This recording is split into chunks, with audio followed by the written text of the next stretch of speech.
Et si le secret du réveil spirituel tenait dans une tasse? Imagine une boisson simple, une infusion, une eau chaude au citron, une feuille infusée, qui, par sa douceur, te ramène à une mémoire enfouie dans la chair. Ce titre n'est pas une métaphore creuse. Le secret des boissons naturelles, aujourd'hui, c'est l'invitation à retrouver une présence oubliée, à écouter ce que ton corps sait déjà. Je suis celui qui a lu des manuscrits poussiéreux, qui a suivi les traces des voix anciennes trouvées près de Nag Hammadi, et qui a ensuite tourné ces mots en pratique dans le silence d'une pièce. Ce que je propose n'est pas une vérité imposée, c'est une expérience.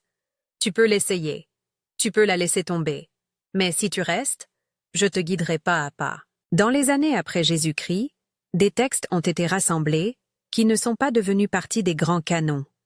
Parmi eux, certains documents, comme ce que l'on appelle aujourd'hui les manuscrits de Nag Hammadi et l'Évangile de Philippe, parlent d'un enseignement discret transmis à ceux qui pouvaient entendre autrement. Ils parlent d'un souffle, d'une mémoire, d'une graine qui persiste malgré le voile.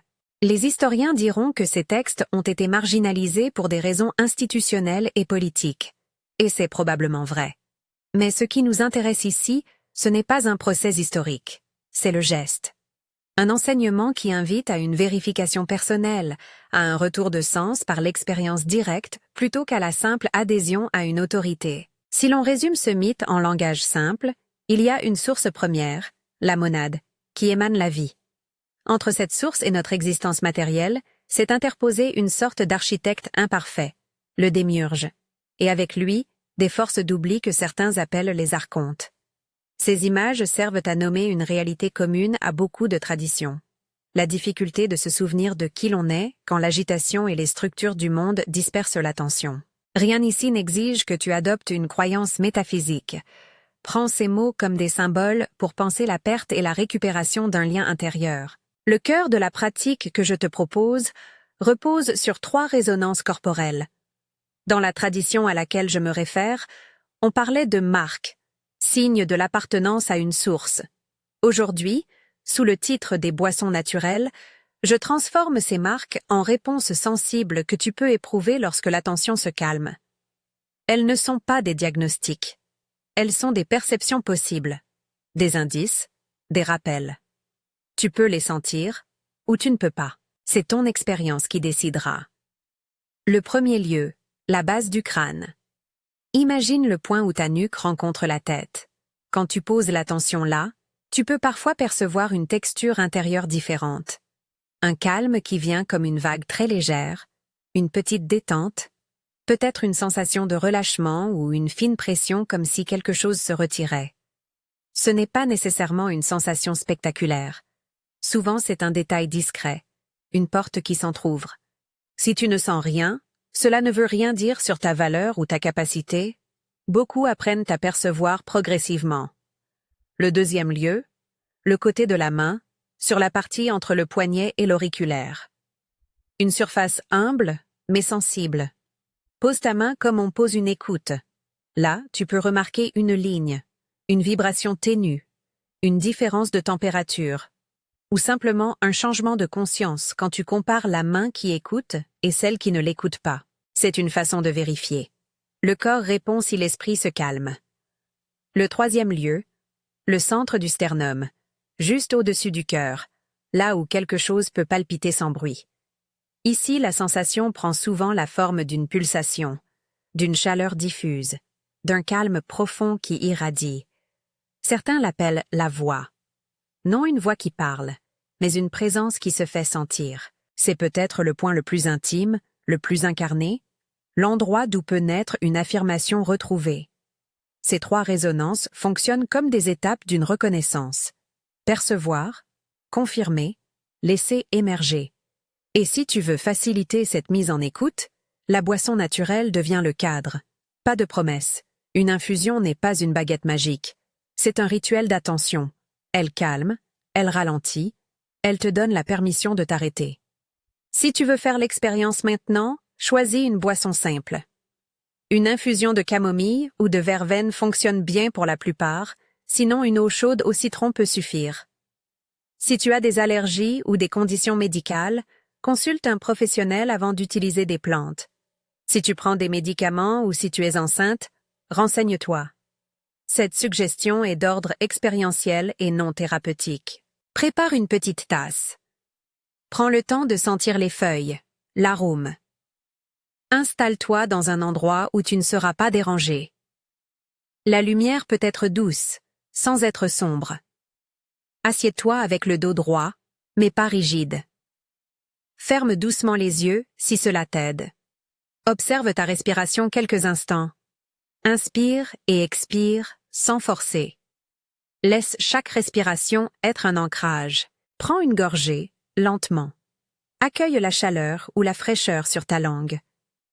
Ne cherche rien d'extraordinaire, simplement goûte. L'acte de boire, en conscience, sert à réduire le bruit mental. Les pensées abruptes, le moulinage des soucis, les scénarios futurs. La boisson est un signal, une ponctuation. Elle dit au corps « Arrête-toi, écoute ». Quand tu te sens prêt, place ta main délicatement à la base de ton crâne. Fais-le avec une légèreté respectueuse, sans appuyer. Si tu préfères, pose seulement les doigts, comme pour percevoir une vibration. Reste quelques instants et note ce qui émerge. Une détente, un effleurement, un mouvement subtil. Si rien ne se passe, observe cette absence sans jugement. Tu n'es pas en faute. Parfois, l'attention perçoit d'abord l'absence avant de capter la présence. Ensuite, déplace ta main du côté, vers l'espace entre ton poignet et ton auriculaire. Pose ton regard intérieur là. Compare la sensation avec la main qui ne touche pas. Est-ce plus chaud? Plus sensible? Une texture intérieure se manifeste-t-elle? L'anecdote la plus fréquente est une différence minuscule, comme un fil que l'on découvre en glissant les doigts. Si quelque chose répond, laisse la sensation s'élargir sans l'empêcher. Enfin, pose la main au centre du sternum, sans pression. Respire dans cette zone. Parfois, la poitrine s'aligne avec la respiration, et tu perçois une pulsation plus douce, un calme qui se répand. C'est ce calme qui, à travers les traditions, a été nommé voix ou souvenir. Si tu le souhaites, permets à ce calme de s'exprimer comme une petite affirmation intérieure. Si tu choisis, prononce doucement cette phrase comme une déclaration personnelle. Je reconnais mon origine, j'active ma perception, je proclame ma voix. Dis-la à voix basse ou en silence, selon ton confort. C'est une proposition, une option symbolique. Ne l'érige pas en dogme. C'est un instrument pour aligner la volonté et l'attention. Rappelle-toi que tout cela est subjectif. Ce que tu vas vivre n'est pas une preuve extérieure. Tu n'as pas à convaincre qui que ce soit. L'exploration tient dans la fidélité à ton ressenti. Si pendant la pratique surgissent des pensées critiques, des doutes vifs ou des images de rejet, ne les combats pas. Dans le vocabulaire que nous employons, ces résistances peuvent être nommées archontes, des forces symboliques qui entretiennent l'oubli. Mais même si tu n'adhères pas à ce vocabulaire, reconnais simplement qu'il est ordinaire que l'esprit résiste au changement. Observe ces mouvements comme des nuages qui passent. Quand le doute apparaît, offre-lui un espace. Regarde la pensée comme on regarde une vague. Ne te dispute pas avec elle. Dis intérieurement « Je vois cette pensée ». Puis, reviens à la respiration. Cette méthode d'observation sans lutte est ce qui permet aux petites perceptions de s'installer. La boisson, dans ce rituel, sert de balise. Tu reviens à la tasse, au goût, puis à ton souffle, à la main posée. Il est fréquent, après la pratique, de se sentir désorienté ou simplement calme. Certains ressentiront une chaleur ou un apaisement, d'autres n'éprouveront rien de particulier. Tous ces résultats sont valides. La transformation, si elle vient, est souvent graduelle. Vérification, reconnaissance, activation, puis intégration. Ce n'est pas une course. Le secret, si secret il y a, réside dans la répétition humble et l'attitude d'écoute. Si tu fais cela régulièrement, tu pourrais remarquer des variations. Peut-être que la base du crâne devient plus facile à percevoir ou que la main réagit plus vite. Peut-être que la phrase d'activation résonne de plus en plus comme une évidence. Peut-être que rien ne change. Tout cela fait partie du chemin. L'autonomie spirituelle que ces pratiques encouragent n'exige pas de médiateur. Elle demande de la constance, de la patience et l'honnêteté de rapporter ce que tu expérimentes sans enjoliver ni diminuer. Permets-moi une petite mise en garde concrète. Si tu sens une douleur nouvelle, un vertige inhabituel ou tout symptôme physique anormal pendant la pratique, arrête et consulte un professionnel de santé. Les exercices que je propose sont légers et contemplatifs. Ils ne doivent jamais remplacer un avis médical. De même, si tu utilises des plantes, vérifie toujours les contre-indications et les allergies. Cette recommandation n'a rien d'orthodoxe. C'est simplement du bon sens. À mi-chemin de cette série, une seule demande pratique. Si ce que tu viens de vivre t'a touché, abonne-toi pour la suite. Je n'offre pas des certitudes, mais je partagerai d'autres pratiques et des lectures complémentaires pour ceux qui souhaitent t'approfondir. Tu peux aussi, si tu le veux, répéter cette pratique avec des variantes. Une autre infusion, un autre moment de la journée, ou en présence d'une personne de confiance. Dans les textes anciens, la transmission n'était pas seulement un savoir intellectuel, elle passait par des gestes simples, des habitudes quotidiennes. La boisson naturelle devient ainsi un geste rituel moderne. Boire pour s'ancrer, pour ouvrir un espace d'écoute. Je veux aussi dire un mot sur la tradition dont proviennent certains mots que j'ai utilisés. L'évangile de Philippe et les manuscrits de Nag Hammadi sont des témoins historiques d'une pensée qui privilégiait l'expérience intérieure. Ces textes ne sont pas canoniques pour la plupart des traditions chrétiennes, et je ne prétends pas qu'ils détiennent une vérité universelle. Ils sont des sources parmi d'autres, des pistes pour qui cherchent à comprendre comment des générations ont parlé du souvenir intérieur. Traite-les comme des indices, pas comme des certificats. Il est normal de ressentir une forme d'hésitation devant des termes comme monade, démiurge ou archonte. Ces mots servent ici à cartographier, par image, la difficulté de se souvenir face aux anesthésies du monde moderne. Ne te laisse pas piéger par le vocabulaire. Si le langage devient un obstacle, laisse-le de côté et concentre-toi sur l'expérience simple. Boire, respirer, toucher, écouter. La dernière étape de ce chemin est la solidarité. Ce que j'appelle la communauté ne signifie pas un groupe prescriptif ou une hiérarchie. Cela signifie simplement des personnes qui témoignent.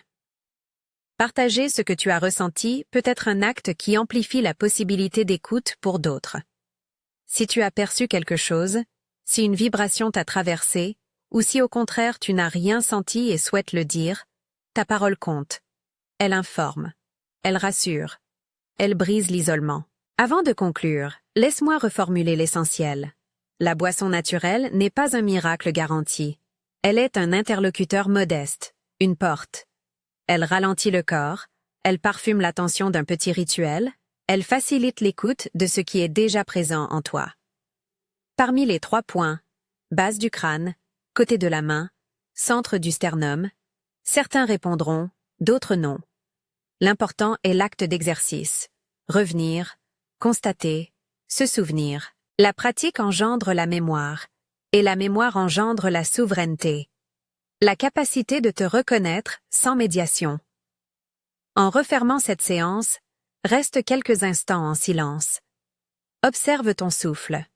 Peut-être sens-tu une légère chaleur dans la poitrine, un apaisement dans la nuque, une conscience légère dans la main. Peut-être rien. C'est assez. Tout est assez. Si tu le souhaites, fais de cette séance un rituel hebdomadaire, ou simplement un moment que tu t'accordes quand le tumulte se fait lourd. Pour que cette exploration devienne une conversation partagée, écris ton ressenti. Si tu as ressenti quelque chose, si l'expérience t'a touché, écris le mot « reconnaissance » dans les commentaires. Ton mot est une offrande et un signal à d'autres voyageurs. Il suffit d'un mot pour construire une communauté d'expériences. Tu n'as pas besoin d'adhérer à une école pour retrouver ta voix. Tu as besoin d'un geste répétable, d'une attention fidèle et d'un espace qui te permette d'écouter. La boisson naturelle est ce prétexte, ce dispositif humble. Si tu choisis de continuer, je te proposerai d'autres pratiques, d'autres lectures et d'autres manières de porter attention à ces résonances. Mais pour l'heure, garde ce que tu as vécu comme un trésor discret. Va doucement. Reviens quand tu veux. Et si ce que tu viens de vivre t'a touché, abonne-toi pour la suite. Si tu as ressenti quelque chose, laisse le mot « reconnaissance » en commentaire. Pour toi, pour la communauté, pour la mémoire qui se réveille.